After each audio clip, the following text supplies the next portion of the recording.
Hi guys, and today we're going to be covering the last chapter in biology.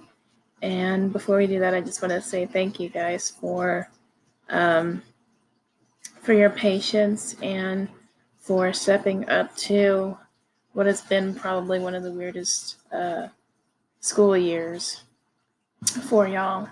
I know in the fall semester we had a bit of a rough time with me having my stroke. And now we have to deal with doing school from home.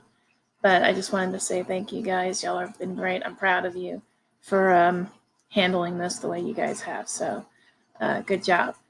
So we're going to do the nervous system today. And it's the last chapter. And just remember, you still have some review questions that you'll have to answer. So make sure you get those in today. All right, let's get going. All right, so these are all the terms that you guys are going to need to know. All right, and this is going to be dealing with also the endocrine system. So we're going to be talking about that as well. All right, so there are two parts to the nervous system we're going to be talking about. First of all is the central nervous system, or the CNS, and that contains the brain and the spinal cord. And the brain and the spinal cord are covered in meninges. And meninges are protective layers that help keep the nerve cells safe from harm. And they also they just provide protection. And then the cerebral spinal fluid allows certain chemicals to move into the blood. So it's very important. You don't want just everything going into the blood. So the cerebrospinal fluid helps regulate that. You also have the peripheral nervous system, and that is dealing with the sensory organs and the appendages and them feeding information into the spinal cord, and that's the PNS. It is divided into the somatic nervous system, which is the volunteer system that controls the skeletal muscles and your voluntary movements. And the autonomic nervous system controls the smooth and the cardiac muscles, so all the internal and the heart regulations. It functions involuntarily. Okay, so neurons are what make up the nervous system. They're nerve cells, and here's a nerve cell right here. So here's our little guy right here. All right, typical nerve cell. And you can see he has dendrites here. Okay, cell body and an axon, which is this long part right here. And when a signal comes through the dendrites, and it travels through the cell body down the axon, and then to out the other end, and meets up with another cell body, and the process repeats, kind of like a domino effect. It just continues down.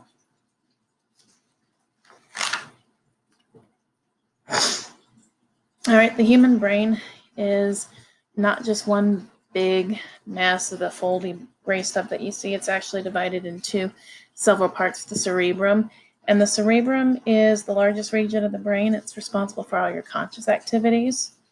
The thalamus is it receives general sensations and relays important ones to the cerebrum. This part of the brain also helps keep you awake. The hypothalamus is only about 4 grams. It's a tiny part of the brain, but it regulates a lot of your involuntary activities like body temperature, blood volume, fluid balance. It has some control over emotional expression and your appetite. Biggest thing though is the hypothalamus actually links the nervous system and the endocrine system together, so it's very important. The cerebellum controls body coordination, and that's located below the cerebrum. And then the brainstem connects the rest of the brain to the spinal cord, and that actually controls your involuntary respiration, your heart rate, your blood pressure. You do not want to have that part of your brain injured because that could be fatal. Okay. The cerebrum has different lobes, in it. It has the frontal lobe, which performs a lot of your mental functions, your reasoning, your planning. This part of the brain, or the cerebrum, is actually the last to develop. And most of the time, it's not even fully developed until you're in your mid-20s. So, that's the part of the long-term planning and thinking and everything like that. That's why teenagers struggle with those thought processes, and it takes them a while to learn it.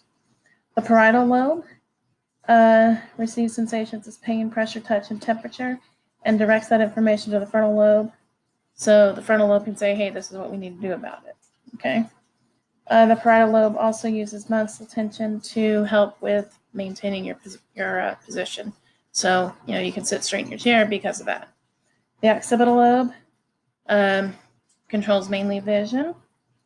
And if you get hit in this area, it's located right here, then you can see stars, and that's why, because your occipital lobe is being glitched a little bit. The temporal lobe receives sensations of hearing and smell, and it also provides the ability to remember how words are pronounced and how the melody of songs are. That's why you can remember so many songs and stuff. Okay, if you guys want a picture of the brain and the different layers, then you can go to pages 460 and 461 in your brain, or in your book, sorry. The right hemisphere controls the left side of the body, and the left hemisphere controls the right side of the body. When I had my stroke, the parts of the brain that were affected were dealing with emotion, temperature control, so like that. So blood vessels were actually blocked in different parts of the brain, the cerebrum, and that's what caused the effect of the conditions that I had, and that's why it's taken so long for some of them to come back. But I have, at this point, fully recovered to where my doctor is very pleased by it. So the brain is a wonderful, resilient organ to an extent. All right, the spinal cord, its job is to relay message, and it has white and gray matter. Okay. The gray matter that you see in the brain is the nervous tissue. That's why it's mostly gray up in the brain. White matter involves communication between the different parts of the nervous system. So the spinal cord contains both of those because it deals with a lot of communication between different parts.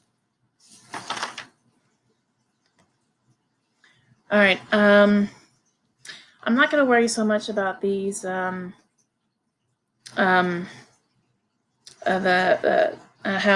the function works and stuff like that. You don't really need to know that so much, but there are a couple of things that you need to know. Again, like in terms of a reflex. Okay. Let's see where we are. Okay, so like sensory neurons. Okay, they carry information about the surroundings. So when I touch, this guy is soft. I know he's soft because when I touch him, the sensory neurons in my hands are picking up that it's soft and the texture and relaying that information to my brain, which is then interpreting it and saying, hey, this is soft and smooth. Okay. Interneurons direct the impulse to the brain where the impulse is then interpreted. Okay.